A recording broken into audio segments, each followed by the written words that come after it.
Good morning to everybody. Welcome to our YouTube channel Sri Krishnaveni. I introduce myself. My name is U. Srinivasulu. I am the director of Sri Krishnaveni Coaching Center from Yemignur, Kurnool district. అందరికీ నమస్తే. మా YouTube channel Shri కృష్ణవేణికి అందరికీ స్వాగతం. ఈరోజు ఈ video 10th class present పూర్తయిన విద్యార్థుల కోసం అని చెప్పని చేస్తున్నాము. This video belongs to present 10th completed students. After 10th class how to become an engineer. 10th class తర్వాత ఇంజనీర్ కావాలంటే ఏ కోర్సెస్ చదవాలి, వేటికి ప్రిఫర్ ఇవ్వాలి అనే అంశాలపైన ఈ వీడియో ఉంటుంది. ప్రతి ఒక్కరూ కూడా ఈ వీడియోని ఖచ్చితంగా మీరు గమనించాల్సి ఉంటుంది. చాలామందికి కూడా most of the people prefer చేసేది ఇంజనీరింగ్ కావాలంటే దేనికి ప్రిఫర్ చేస్తారు? ఇంటర్మీడియట్లో ఎంపీసీ గ్రూప్ జాయిన్ కావాలని చెప్పని అనుకుంటారు అనమాట. Okay, first of all to become an engineer after 10th class we will join intermediate in MPC group. The duration of the MPC group is 2 years. మరి ఇది ఎన్ని సంవత్సరాలు ఉంటుంది? మనకు 2 years ఉంటుందని చెప్పి తెలుసు అనమాట. Okay, next after MPC we will write MSET exam to become an engineer. Engineer కావాలనుకుంటే ఎంపీసీ తర్వాత ఏం చేస్తారు? ఎంసెట్ ఎగ్జామ్ రాస్తారు అన్నమాట. Next after EAMCET we will join in engineering course. Okay, EAMCET exam రాసిన తర్వాత ఇంజనీరింగ్ కోర్స్లో జాయిన్ అవుతారు. మరి ఇక్కడ ఈ డ్యూరేషన్ ఎంత ఉంటుంది ఇంజనీరింగ్కి? మనకు 4 years అనమాట. Okay, so how many years were required after 10th class you become an engineer? 10th class తర్వాత ఇంజనీరింగ్ కావాలంటే ఎన్ని సంవత్సరాలు అవసరం మనకు? టోటల్గా 2 + 4 6 years. అంటే 10th అయిపోయిన తర్వాత 6 yearsకు ఇంజనీర్ అవుతారనమాట. Okay, after 10th class we required 6 years to become an engineer అనమాట. ఇది మనందరికీ చాలామందికి తెలిసిన ప్రాసెస్ అనమాట. అంటే ఎంసెట్ ద్వారా ఇంజనీరింగ్ కావడం అనమాట. ఎంసెట్ ద్వారా ఇంజనీరింగ్ కావాలంటే 10th క్లాస్ తర్వాత 6 years టైం తీసుకుని చెప్పి చాలామందికి తెలుసు అనమాట. కానీ దీనికంటే తక్కువ ఎక్స్పెండిచర్తో, ఎందుకంటే ఎక్స్పెండిచర్ ఎందుకు చెప్తున్నానంటే దాదాపు ఏం చేస్తారంటే ఎంపీసీ జాయిన్ కావాలంటే అందరు కూడా కార్పొరేట్ కాలేజ్లో ప్రిఫర్ చేస్తారు. కార్పొరేట్ కాలేజెస్లో ప్రిఫర్ చేస్తూ ఉంటారు ఇంటర్మీడియట్ కోసం అని చెప్పాను. ఇక్కడ ఎక్కువ ఎక్స్పెండిచర్ తీసుకుంటారు. మరి ఇక్కడ ఎక్స్పెండిచర్ ఎక్కువ ఉంటుంది. దీనికంటే తక్కువ ఎక్స్పెండిచర్తో, ఉద్యోగ అవకాశాలు ఎక్కువతో, మోర్ జాబ్ ఆపర్చునిటీస్తో ఇంకొక వే ఉందన్నమాట. అనదర్ వే ఉంది. ఏది అది అంటే పాలీసెట్ అనమాట. POLYCET. After 10th class to become an engineer we write first polyset exam. After that we will join in polytechnic or diploma. ఈ పాలిసెట్ ఎగ్జామ్ రాసిన తర్వాత పాలిటెక్నిక్ లేక డిప్లొమా అనే కోర్సులో మనం జాయిన్ అవుతాం. మరి దీని డ్యూరేషన్ ఎంత ఉంటుంది? 3 years అన్నమాట. ఓకే, మరి ఇక్కడ ఏ గ్రూప్స్ ఉంటాయి మనకు ఈ పాలిటెక్నిక్లో అంటే ఇంజనీరింగ్లో ఏ గ్రూప్స్ అయితే ఉంటాయో అవన్నీ కూడా ఇక్కడనే ఉంటాయి. Those groups are belonging to engineering, that groups are already in polytechnic or diploma courses. Suppose triple అనుకోండి, అది ఇక్కడ ఉంటుంది అనమాట. లేకపోతే ఈసీఈ కానీ, లేకపోతే సివిల్ కానీ, సిఎస్సి కానీ, any group of the engineering అండి ఇక్కడనే ఉంటాయి. 3 years తర్వాత 3 years వరకు చదువుతారు. After that polytechnic we want to join in engineering, we will write ECET exam. ECET means engineering common entrance test. ఈ ఎగ్జామ్ రాస్తారు. ఈ ఎగ్జామ్ రాసిన తర్వాత ఇంజనీరింగ్లో జాయిన్ అవుతారు. Okay, here duration of the engineering is only 3 years. So totally how many years required? 6 years. Year also 6 years, year also 6 years. 10th class తర్వాత ఇక్కడ 6 years engineering అవ్వడానికి టైం తీసుకుంది, ఇక్కడ కూడా మనకు 6 years టైం తీసుకుంది. మరి తేడా ఏమి? What is difference between through EAMCET engineer and through ECET engineer? ఏమంటే ఇక్కడ మనకు 4 years ఉండేటువంటి ఇంజనీరింగ్ కోర్సు ఇక్కడ 3 years అయింది, అంటే 1 year లెస్ అనమాట. అంటే 1 year ఫీజు మనకు మిగిలినట్లే అనమాట. నెక్స్ట్ అదే మాదిరిగానే మనకి ఇక్కడ పాలిటెక్నిక్లో తీసుకున్నామంటే, ఈ పాలిటెక్నిక్లో ఏమున్నాయి? 3 years కోర్స్ ఉంది అని చెప్పి అనుకున్నాం.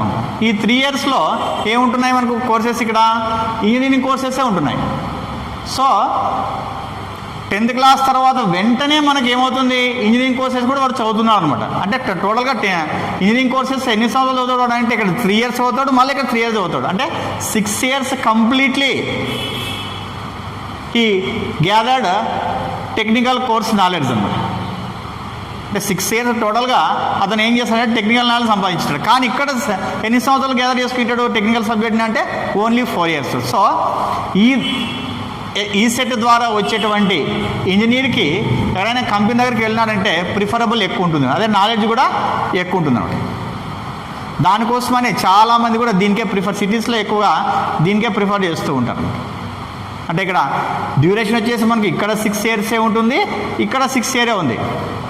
ఎక్స్పెండిచర్ విషయాన్ని తీసుకునేప్పటికి ఇక్కడ 4 years ఉంది, ఇక్కడ 3 years ఉంది. మరి 3 years ఎందుకు ఉంది అంటే ఇక్కడ పాలిటెక్నిక్ ద్వారా వచ్చిన విద్యార్థిని ఏం చేస్తాడంటే డైరెక్ట్గా 2nd year జాయినింగ్ ఇచ్చేస్తారు, వీళ్ళ కాలేజీలోనే జాయిన్ అవుతాడు. కానీ ఇక్కడ ఇతను ఏం చేస్తాడు? డైరెక్ట్ 2nd year జాయిన్ చేస్తున్నాడు. ఎందుకు 2nd year జాయిన్ చేస్తారంటే ఆల్రెడీ 1st yearలో ఇతనికి టెక్నికల్ సబ్జెక్ట్స్ అన్నీ వచ్చింటాయి కాబట్టి నేర్చుకుంటాడు, ఫండమెంటల్ బేసిస్ అన్నీ నేర్చుకుంటాడు. ఇక్కడ ఏది పాలిటెక్నిక్లో నేర్చుకుంటాడు. 1st yearకి సంబంధించిన టెక్నికల్ సబ్జెక్ట్ బేసిస్ అన్నీ కూడా పాలిటెక్నిక్లో నేర్చుకుంటాడు కాబట్టి ఇతను ఏం చేస్తాడు? డైరెక్ట్గా 2nd year జాయినింగ్ ఇచ్చేస్తాడు అనమాట. అందుకే మనకి ఇక్కడ 1 year ఎక్స్పెండిచర్ కూడా మిగులుతుంది. ఇంకో విషయం ఏమంటే ఇక్కడ ఎంపీసీ 2 years కోసం అని చెప్పిన ఇక్కడ కార్పొరేట్ కాలేజీలో మంచి కాలేజీలో జాయిన్ అయ్యి ఎక్కువ ఎక్స్పెండిచర్ పొందేటువంటి అవకాశం ఉంటుంది. కానీ ఇక్కడ సీట్ల సంఖ్య ఎక్కువ ఉంటాయి కాబట్టి గవర్నమెంట్ కాలేజీలో జాయిన్ అయ్యే పాలిటెక్నిక్ గవర్నమెంట్ కాలేజీలో మనం జాయిన్ అయ్యి తక్కువ ఎక్స్పెండిచర్తోనే కంప్లీట్ చేసుకోవచ్చు అనమాట. ఇది అడ్వాంటేజ్ అనమాట. అంటే ఎక్స్పెండిచర్ విషయానికి వచ్చేసి ఇది లెస్ ఉంది మనకు, ఆ తర్వాత నాలెడ్జ్ విషయానికి వచ్చేసి ఎక్కువగానే ఉందన్నమాట. ఇక్కడ నాలెడ్జ్ వస్తుంది, ఎక్స్పెండిచర్ కూడా తక్కువ వచ్చేస్తుంది. ఇంకొక అవకాశం మనకి జాబ్ ఆపర్చునిటీ ఏ విధంగా ఉంటుంది మనకి అంటే, సపోజ్ ఇప్పుడు పాలిటెక్నిక్ తర్వాత ఇంజనీరింగ్ చేయాలనుకున్న వాడికి ఫైనాన్షియల్ స్టెబిలిటీ సరిగా లేదనుకున్నామంటే వాడు ఏం చేస్తాడు? వెంటనే ప్రైవేట్ కంపెనీలు ఎక్కడైనా జాయిన్ కావచ్చు, లేకపోతే గవర్నమెంట్ సెక్టార్స్లో కూడా జాయిన్ కావచ్చు. గవర్నమెంట్ వేకెన్సీస్ కూడా అంటే లైక్ మనకు ఆర్ఆర్బి కానీ, ఎస్ఎస్సి కానీ, బిఎస్ఎన్ఎల్ కానీ, ఏపీఎస్ఆర్టీసీ కానీ, ఎలక్ట్రిసిటీ బోర్డు కానీ, వీటన్నిటిలోన డిప్లొమా బేస్ పైన జాబ్స్ పొందేటువంటి అవకాశం ఉంటుంది గవర్నమెంట్ వైపు అయితే. లేకపోతే ప్రైవేట్ కంపెనీలు కూడా జాయిన్ కావచ్చు అన్నమాట. అటువంటి అవకాశం ఇంటర్మీడియట్కే ఉండదు. ఇంటర్మీడియట్ ఉద్యోగ అవకాశం మనకి చాలా తక్కువ అన్నమాట. ఆ తర్వాత మళ్ళీ ఇంజనీరింగ్ అయిపోయిన తర్వాత మనకి వీళ్ళ ద్వారా వచ్చేటువంటి ఇంజనీర్ను బీటెక్ ఇంజనీర్ అంటారు అన్నమాట. ఇక్కడ నుంచి వచ్చే ఇంజనీర్ను బిఈ అంటారు, బ్యాచిలర్ ఆఫ్ ఇంజనీర్ అంటారు. వీళ్ళను బ్యాచిలర్ ఆఫ్ టెక్నాలజీ అని చెప్పుకుంటారు.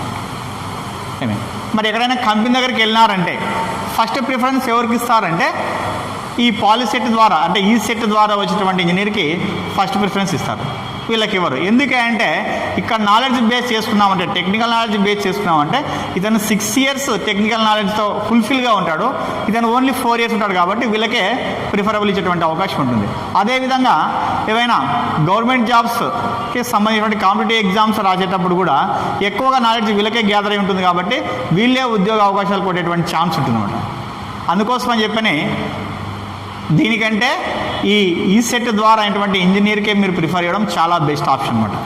ఇంకో విషయం ఏమంటే చాలామంది కూడా తెలియక ఏం చేస్తారంటే ఎంపీసీ గ్రూప్ జాయిన్ అయితే మా వాడు మల్టీపర్పస్ కింద అంటే తర్వాత ఇంటర్మీడియట్ క్వాలిఫికేషన్కే ఏమైనా పోలీస్ జాబ్ కానీ, ఎస్ఎస్సి జాబ్ కానీ, వగైరా వగైరా, విఆర్ఓ కానీ అవన్నీ కూడా ఎలిజిబుల్ అవుతాడు, వీటి ద్వారా ఎలిజిబుల్ కాడు అని చెప్పి ఒక డౌట్ ఉంటుంది చాలామందికి. అటువంటిది ఏమీ అవసరం లేదు, ఎందుకంటే ఇది ఈక్వల్ టు ఇంటర్మీడియట్ అనమాట. డిప్లొమా ఈక్వల్ టు ఇంటర్మీడియట్ అంటే ఇంటర్మీడియట్కు ఏ ఉద్యోగ అవకాశాలకైతే ఎలిజిబుల్ ఉంటుందో వాటన్నిటికీ కూడా పాలిటెక్నిక్ ఎలిజిబులే. ఆ తర్వాత మీరు ఇన్ కేస్ టెక్నికల్ డిగ్రీ అంటే బీటెక్ జాయిన్ కాకపోయినా మీరు మామూలు డిగ్రీ జాయిన్ కావాలంటే కూడా ఈ డిప్లొమా బేస్ పైన కూడా జాయిన్ కావచ్చు అనమాట. మరి ఉద్యోగాలన్నిటికి కూడా అంటే కానిస్టేబుల్ దానికి కానీ, ఆర్మీ దానికి కానీ, ఎస్ఎస్సి వాటికి కానీ, అన్నిటికీ విఆర్ఓ వాటికి కానీ ఇది ఎలిజిబులే ఉంటుంది, పాలిటెక్నిక్ కూడా ఎలిజిబులే ఉంటుంది. ఓకే, నెక్స్ట్ ఇంకొక డౌట్ కూడా క్లారిఫై చేసుకోవచ్చు మనం. ఇంకొక డౌట్ ఏమంటే నాకు పేరెంట్స్ ద్వారా వచ్చిన ఎక్స్పీరియన్స్ ద్వారా నేను చెప్తున్నా, ఎంపీసీ గ్రూప్ తీసుకుంటే మా వానికి మ్యాథ్స్, ఫిజిక్స్, కెమిస్ట్రీ ఈ 3 సబ్జెక్ట్ నాలెడ్జ్ బాగుంటాయి, బేస్ బాగుంటుంది మా వానికి. నెక్స్ట్ ఫ్యూచర్లో కాంపిటేటివ్ ఎగ్జామ్స్ రాసేటప్పుడు మా వానికి ఆ స్కిల్స్ ఎక్కువగా యూజ్ అవుతాయి, మ్యాథ్స్ స్కిల్స్ కానీ, ఫిజిక్స్, కెమిస్ట్రీ స్కిల్స్ కానీ అని చెప్పని ఒక డౌట్ ఉంటుంది. ఇక్కడ దీన్ని తీసుకుంటే ఉండదు, ఓన్లీ టెక్నికల్ సబ్జెక్ట్ మాత్రమే ఉంటుందని చెప్పి ఆలోచన ఉంటుంది. మీరు అటువంటి డౌట్ ఏం పెట్టుకోవాల్సిన అవసరం లేదు, ఎందుకంటే ఇక్కడ ఫస్ట్ ఇయర్ పాలిటెక్నిక్ ఫస్ట్ ఇయర్లో టోటల్లీ ఇంటర్మీడియట్ సిలబస్సే ఉంటుంది. ఇంటర్మీడియట్ సిలబస్తో పాటు టెక్నికల్ సబ్జెక్ట్ బేస్ వేసేటం అనమాట. అంటే ఇప్పుడు మన దీంట్లో కూడా maths, physics, chemistry and English ఉంటుంది. ఏది పాలిటెక్నిక్ డిప్లొమా కూడా ఈ 4 సబ్జెక్ట్స్ ఉంటూ తర్వాత టెక్నికల్ సబ్జెక్ట్ బేస్ వేసేటం అనమాట ఫస్ట్ ఇయర్ మొత్తం అంతా కూడా. అందుకే ఇక్కడ కూడా మనకు మ్యాథ్స్, ఫిజిక్స్, కెమిస్ట్రీ నేర్చుకునేటువంటి అవకాశం ఉంటుంది, ఇక్కడ కూడా నేర్చుకునేటువంటి అవకాశం ఉంది. మరి ఇది దేనికి ఎలిజిబుల్ కాదు, ఒకే ఒక దానికి, దేనికంటే టీచర్ ట్రైనింగ్ కోర్స్కి మాత్రం అనమాట. దీనికి మాత్రం ఇది ఎలిజిబుల్ కాదు, ఇది ఎలిజిబుల్ అవుతుంది ఒక except teacher training course remaining all jobs required to the polytechnic as well as intermediate అనమాట. ఇంటర్మీడియట్కి ఏ అవకాశాలు అయితే ఉంటాయో అవన్నిటికీ ఉంటుంది, ఒక టీటీసీ కోర్సు జాయిన్ అవ్వడానికి తప్ప మిగతా అవన్నిటికీ అవకాశం ఉంటుంది. కాబట్టి చాలామంది ఇటువైపు ప్రిఫర్ చేసే వాళ్ళందరూ కూడా ఒకసారి ఈ అనదర్ వేని కూడా అంటే ఈ సెట్ ద్వారా ఇంజనీర్ అటువంటి అవకాశాన్ని కూడా యూజ్ చేసుకొని ఆలోచించినారనుకోండి, మీ వాళ్ళందరికీ కూడా మంచి భవిష్యత్తు ఉంటుంది. Okay, when we compare to become engineer through MSET with become engineer through ESET engineer is best choose. ఎందుకంటే మనకు ఇక్కడ టెక్నికల్గా నాలెడ్జ్ ఎక్కువగా ఉంటుంది, ఉద్యోగ అవకాశాలు ఎక్కువగా ఉంటాయి, అట్లనే ఎక్స్పెండిచర్ కూడా తక్కువగా ఉండేటువంటి అవకాశం ఉంటుంది. మరి ఈ పాలిసెట్లో మనకు జాయిన్ కావాలి అని అంటే ఏ సబ్జెక్ట్స్ ఉంటాయనేది ఇప్పుడు తెలుసుకుందాం. మరి మనకు పాలిసెట్ ఎగ్జామ్లో అంటే after 10th class to become an engineer we will write POLYCET exam. మరి 10th క్లాస్ తర్వాత ఇంజనీరింగ్ కావాలనుకుంటే ముందుగా రాయాల్సింది ఏ ఎగ్జామ్ అంటే POLYCET exam, polytechnic common entrance test అన్నమాట. మరి ఏమేమి ఉంటాయి వీటిలో టాపిక్స్ అని అంటే మ్యాథమెటిక్స్,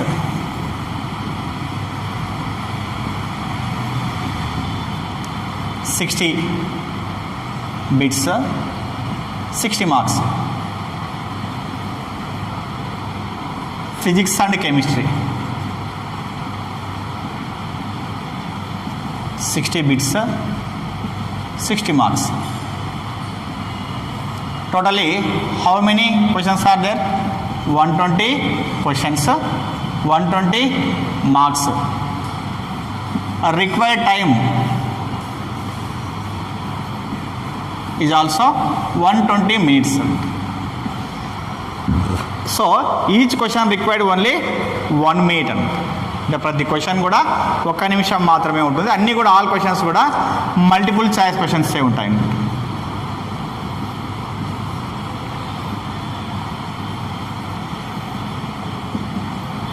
అన్నీ కూడా మల్టిపుల్ చాయిస్ క్వశ్చన్సే. ఓన్లీ మ్యాథ్స్ వచ్చేసి 60 బిట్లు ఉంటాయి, 60 మార్కులు.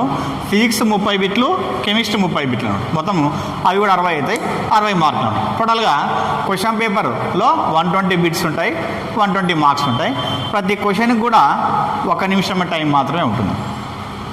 ఆల్రెడీ నోటిఫికేషన్ కూడా పడింది, ఇంకా టైం కూడా ఉంది మనకు. అప్లై చేసుకున్నటువంటి వాళ్ళకి అప్లై కూడా చేసుకోవచ్చు మీరు అనమాట. ఇది క్వశ్చన్ పేపర్ ప్యాటర్న్ అనమాట. మరి వీటిలో మనకి విత్ ఇన్ 1 minute ఉంటుంది కాబట్టి మనం కూడా హార్డ్గా ప్రిపేర్ కావాల్సి ఉంటుంది. అంటే ఒక క్వశ్చన్కి 1 minute టైం ఉంది కదా, మనం ఎక్కువ టైం తీసుకోకుండా 1 minute ఎట్లా చేస్తున్నాం అనేవి కూడా ఒక 2 క్వశ్చన్లు నేను ప్రజెంట్ చేస్తాను. వాటిని కూడా చూడండి ఏ విధంగా చేయాలి. ఓకే, ఇప్పుడు ఒక క్వశ్చన్ చూద్దాము. అంటే షార్ట్ కట్స్లో ఏ విధంగా చేస్తారు, విత్ ఇన్ 1 minute ఎలా చేస్తారో చూద్దాం. 7చే భాగించబడే 3 అంకెల సంఖ్యలు ఎన్ని? How many 3-digit numbers divisible by 7? ఇది టెక్స్ట్ బుక్ ప్రాబ్లం అనమాట. మామూలుగా మనం ఏం చేస్తామంటే లెంత్ చేసుకుని వెళ్తాం. అట్లా కాకుండా అట్లా విత్ ఇన్ 1 minute అట్లా చేస్తామంటే ఫస్ట్ మనకి 3-digit numbers ఎక్కడి నుంచి మొదలవుతాయి? 100. ఎక్కడ ఎండ్ అవుతుంది? 999. 3 numbers ఆర్ స్టార్టెడ్ 100 అంటే ఎండ్ విత్ 999. ఇవి తీసుకోవాలి. తీసుకున్న తర్వాత వీటిని ఈ 7తో డివిజుల్ చేసుకోవాలన్నమాట.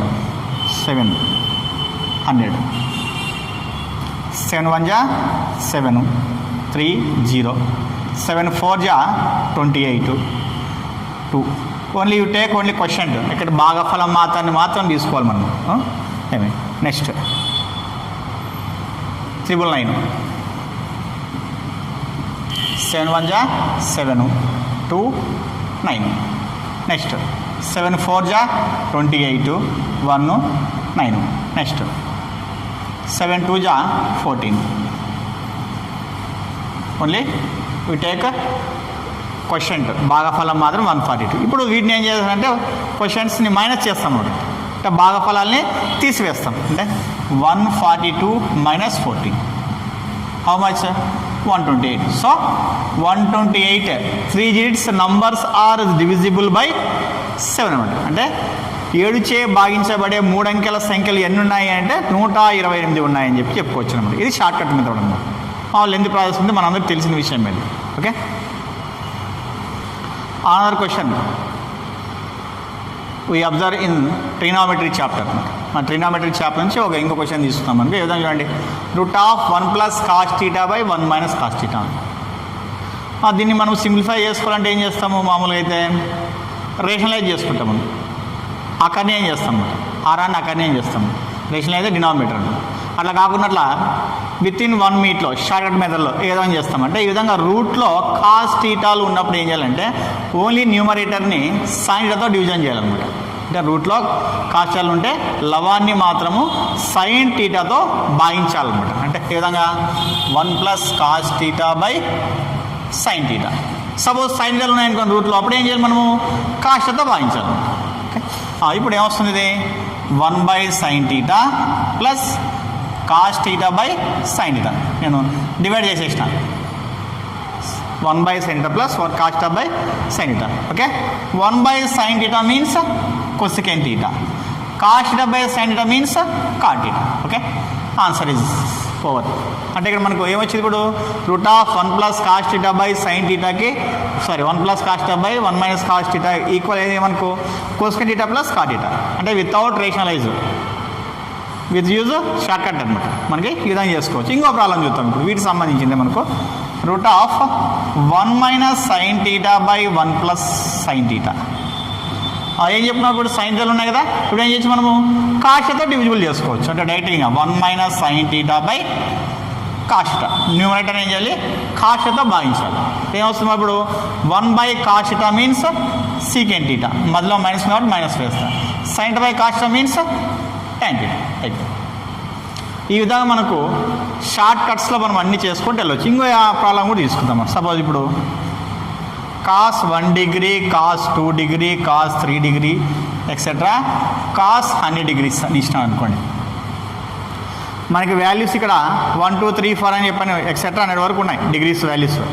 కానీ మనకు తెలిసినవి 0 degrees, 30 degrees, 45 degrees, 60 degrees, 90 degrees values మాత్రం తెలుసు. మరి ఇవి ఎట్లా చేస్తాం మనం అంటే బాగా అబ్జర్వ్ చేసినామంటే మధ్యలో cos 90 వస్తుంది. cos 90 means 0. 0 into anything means 0. So answer is 0. ఈ విధంగా షార్ట్ కట్స్లో మనం మ్యాథ్స్ని చేసినామంటే పాలిసెట్లో ర్యాంక్ మనం ఈజీగా రీచ్ కావచ్చు. ఆ తర్వాత మనకు అనుకున్న బ్రాంచ్ మనకు పోయేటువంటి అవకాశం ఉంటుంది. ఇది పాలిసెట్ అంటే to become an engineer after 10th class. to become an engineer after 10th class.